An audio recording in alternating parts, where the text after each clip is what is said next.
These 5 Christian men were abducted by Al-Qaeda-linked fighters about 4 years ago. This ceremony in Damascus in April marked the start of their final journey to their homes in Malula. It's a place where Aramaic, the language from biblical times, is still spoken.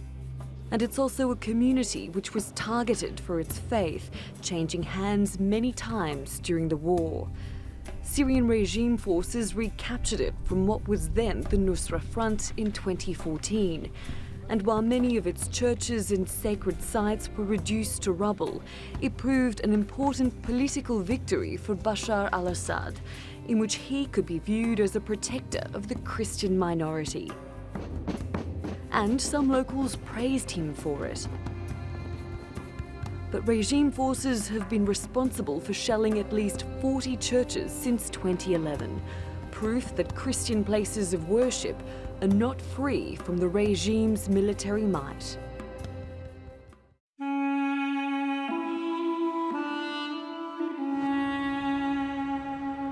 Syria's Christian community goes back 2,000 years.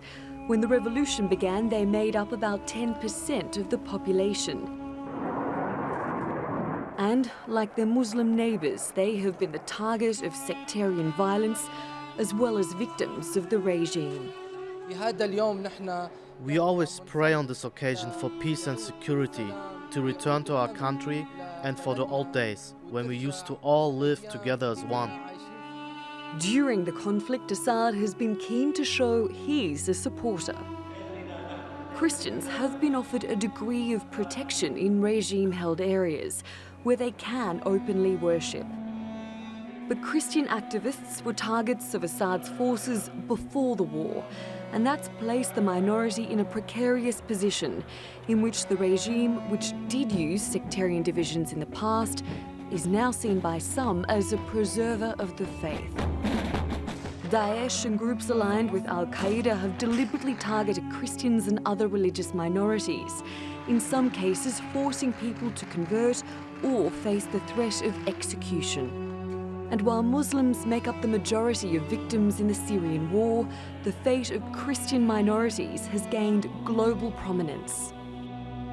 The one thing that we can know about Assad, and he's a bad guy, but we know that he's not such a bad guy that Syria under his leadership is recognized and has been recognized by the Christians throughout the Middle East as the only place they could go and seek refuge. But is the Assad regime truly protecting Syria's Christians, or its own political interests? Natalie Pohonen, The Newsmakers. Well, let's pick up the conversation with our panel. From Stuttgart, Germany, Kevork Almassian. He's the Managing Director of Syrian Analysis, a platform providing information around Syrian current affairs. And from Brussels, we're joined by Kawa Hassan. He's the Director of the Middle East and Northern Africa Program at the East-West Institute. Gentlemen, thank you very much for joining us. Kevork Almassian, let's begin with you. Is Assad a protector of Christians and other minorities in Syria? Actually, President Bashar al-Assad is not only a protector of the minorities. We have a very important equation in Syria that says when 50 plus 1% of the Sunni Muslims in Syria are against the government in Syria, the government will eventually fall. So basically, President Bashar al-Assad has support from various groups in Syria, not only from the minorities, ethnic or sectarian minorities, but also from a broader spectrum, which is the Sunni Muslims in Syria. So President Bashar al-Assad at the moment that is fighting a war against, let's say, Takfiri groups that target everybody that is against their ideology, Wahhabi ideology. So by doing so, President Bashar al-Assad is being a protector of Syrians who believe in the Syrian identity as a broader identity, not identifying themselves as a Sunni, Shia, Alevi, or Christians. So President Bashar al-Assad has a political project which is trying to empower and promote the identity, the Syrian identity among the Syrians, this identity that collects everybody together in order to live together in harmony without wars in the future. Okay, so Kawa Hassan, he might be a bad guy according to some, responsible for many of the 400,000 deaths, but He has a project that's only against Takfiri groups, as Kevok mentioned. He doesn't want to attack anybody on the outside. So in that sense, he's a protector of Christians and other minorities. What do you think, Kawa? Thank you very much for having me. I think there are a couple of myths which need to be deconstructed in this discussion. And first is the issue of, being the protector of minorities, but also in this case, as was said by the other panelists, all Syrians. I think when it comes to the issue of, protection of Christians, I think the reality is much more complex on the ground. If we can have, an interesting analysis which would do justice to the realities on the ground, we see that some Christians do support the Assad regime, the state. Others support the opposition, and perhaps the majority is neutral for reasons which I will explain very briefly. First of all, there is definitely a legitimate fear from the jihadi Salafism and Takfiri ideology, not only against Christians, but also above all against Sunnis who do not agree with the Salafi and Takfiri ideology of ISIS and other groups. So that is definitely a legitimate fear. But I think if you go back to history, recent history, and also after the start of the protests in Syria, there has been a systemic exploitation and appropriation of this fear by the government in order to strengthen their hold on the society. So, and I can give a couple of examples of people from Christian background who are activists. I mean, you've got Michel Kilo, you've got George Sabra, who are prominent members in the Syrian opposition, political opposition. You have also civil society activists, people who from Christian background. Khalil Ma'touk, a very important human rights lawyer and human rights defender. He has been arrested for a long time, and his place is unknown to this day. You have also Bashar Shahada, a very prominent civil society activist who at the start of the protests went to Homs to document the protest, the revolution through video, and then he was killed when the city was bombed. Okay. And there are, I can give, okay. list of other names. So let me take that and pose that to Kevok, right? So Kevok, a true test of whether Assad is a protector of Christians is, okay, if you're a Christian who rises up against him, how will you be treated? And it seems as if from the evidence on display that Christians who rose up against him faced the same fate as everybody else. They were either barrel bombed, tortured, shot. This example of Bashar Shahada, his friends weren't even allowed to go to church to pray for his soul by Assad security forces. So that kind of weakens that theory, doesn't it, Kevok? Actually, since the beginning of the so-called revolution in Syria, the vast majority of the Christians, I mean, I was born and raised in a Christian community in Syria, so the general mood in Syria since the beginning was, especially I'm speaking about the Christians now, were against the revolution for many objective reasons. One of the reasons is the slogans, the undemocratic slogans that has been raised since the beginning of the protest. The second is the sectarian rhetoric of the opposition groups on the ground. It's true that some activists have legitimate demands, and they were genuine in their demands from the Syrian government. However, those who were controlling these people underground, and namely foreign governments in the region, they were feeding sectarian slogans in these groups. Not only slogans, but also activities underground. Right. Okay. For example, the attack on Ma'loula city, it has no strategic importance whatsoever. They attacked Ma'loula. They tried to eliminate the Christians. The same thing is Maharde is happening in North Hama, in Idlib, in Aleppo. Kevok, Armenians were targeted in Kasab. Let me ask you about the alternative. It's systematic. It's systematic. Sure. Okay, so let me ask you about the alternative, right? So it's one thing to say there's an existential fear. If you're in a Christian village and just around the corner is Nusra Front or Jabhat Fatah Sham, and they might kill you, so you want to be neutral, or you might just sort of want to side with the regime, possibly, because you're not top of their list in terms of being killed. That's one thing. But on the other hand, saying the revolution's undemocratic, is it that much more undemocratic than Baathism, which in many ways is just a version of fascism? The Assad regime's not very democratic, is it? In Syria, Syria is not a Switzerland, of course, and in Syria we have an undemocratic political system, and that's why, since the beginning, I was enthusiastic, a little bit excited about the protest, telling myself that this might bring a change to Syria, but these dreams vanished very fast. At least after 3 months, there were many massacres happened. For example, in Jus al-Shughur, many incidents happened against many communities in Syria, including the Sunnis. For example, I just want to mention this incident because it's personal. My brother was kidnapped by the moderate rebels that many people likes to call them, by the Free Syrian Army that have the support and the military support and financial support from many regional and international powers. They captured him because he's a Christian. He was tortured because he's a Christian, and we paid huge amount of ransom money for the Free Syrian Army in order to release him, because they told us we will behead your brother unless you pay a big amount of ransom. So this is something happening every day in Syria. You cannot make a revolution and call others to join your revolution while you are kidnapping them, killing them, slaughtering them, threatening them. You either join or we kill you. This is not a revolution anymore. This is terrorism.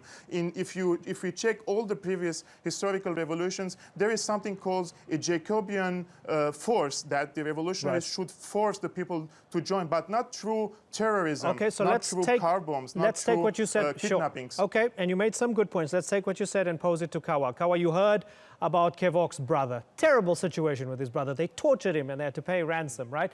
In addition to that, when Aleppo was under siege, you had many Christians in West Aleppo who saw their churches, for example, shelled by rebels, who then saw the retaking of East Aleppo as a liberation by the regime because they were under threat from the rebels.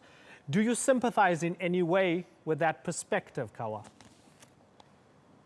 Well, I mean, definitely there have been really, instances of kidnapping and torture also by, some opposition groups against Christians, but also against non-Christians and also against the Sunnis and Alawites and other groups. So, I mean, that can't be, disputed. Definitely, I agree with the panel, the panelists. But what I disagree with is that, the narrative, the conventional wisdom about the Syrian conflict right now is that this is a sectarian conflict. And I think, in a sense, is not a sectarian conflict. And there are two groups which have a vested interest in perpetuating this perception, namely the Syrian regime and radical Islamist groups. And there is a third way, which is not sectarian, which is the vast majority of Syrians, including also Christians and other groups, which do not want a sectarian Syria. And I think one of the reasons for the emergence of these jihadi Islamist groups is also the policy of the Syrian regime over the last, even before the revolution, to encourage, the emergence of these Islamist groups to fight Ikhwan al-Muslimin and others.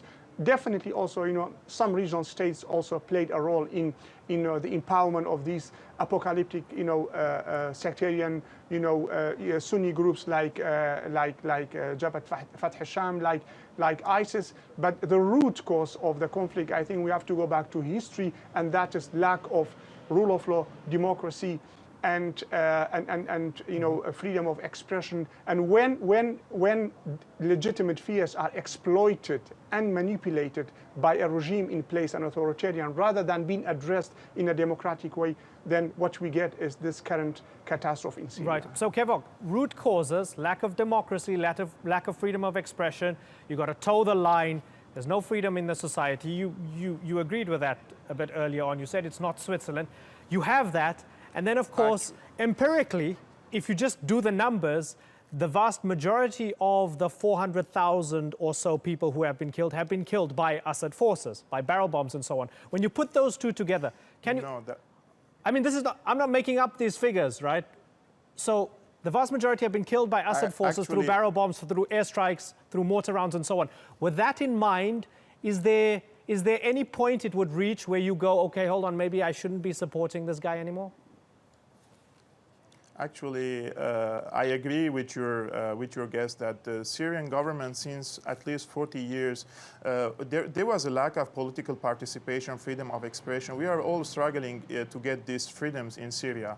But the alternative that erupted this revolution in Syria were not democratic at all. I mean, they should have proven to us that they are democratic people and they will bring these values, democratic values in Syria. But they just did the opposite of what we were calling to, which is to build a better political system in Syria. Now, if you ask any Syrian citizen in Syria, do you prefer the current Syrian government, which is undemocratic, but it gives you free education, free healthcare, and security, or a Free Syrian Army or Jabhat al-Nusra or ISIS? I believe, in my opinion, the vast majority will choose the government because they have experienced this government and they know that this government is giving you several things, but on the other hand, you don't have political freedoms. But on the other side, for example, in Idlib, today they call it the candle of the revolution in Syria. Just check the documentary that has been released, published by an Emirati channel a few days ago. The life in Idlib is miserable. There is no democracy. Women have no rights. They are imposed to wear burqa. They don't go to school. Foreign multinational terrorists fighting and controlling all this area. So this myth of a revolution is over now in Syria. People have to choose. You have the Syrian government that represents the multicultural and multipolar society, and this is all proven. The Syrian government will love you and like you as long as you are loyal to it, regardless of your sect or religion. That's why it's not sectarian. The Syrian government problem with the opposition groups is political, not sectarian. On the other hand, these jihadi groups on the ground, they have the upper hand. I mean, everybody can say there is a Michel Pilo, Arif Dalila, George Sabah, all these Christians, but they have no say on the ground. Sure. Are there any moderate rebels in your eyes? Is there anyone who's fighting a legitimate cause? Maybe 1 or 2% of the fighters now at the moment they have let's say legitimate demands, but they are all fighting under the umbrella of the jihadi groups. Without these jihadi groups, they so let's get Kawa's no response say in the Syrian Kawa, conflict. only 1 or 2% have a righteous and justified fight, according to Kevok. What do you think? Well, I don't know how the guest has come up with this percentage. I think if you go back to the start of the protest, and the call for more democracy and rule of law in Syria, if I'm not mistaken, really the majority of Syrians wanted a dignified, democratic life in Syria. Definitely there are radical jihadi groups which are not moderate. They are against also Sunnis and other groups. But I think, if I may, just to comment on one issue, and that is, the regime is not democratic, but it provides free education and public services. I think the pre-revolution authoritarian bargain, whereby the regime would provide for these social economic rights and in turn will take your political rights, is no longer there. It has collapsed. The regime is no longer capable even to provide basic security for some of its own people. What we see on the ground is, both in the opposition areas but also in the regime-held areas, increased fragmentation, which has split the Syrian society to the core. So Kevok was talking about free school and free healthcare. I just want to comment on one thing here. Let me bring in Kawa just for a second, and I'll bring you back, Kevok. Kevok mentioned free school, free healthcare, and so on for people who toe the line. Is that true, or is that a myth, Kawa?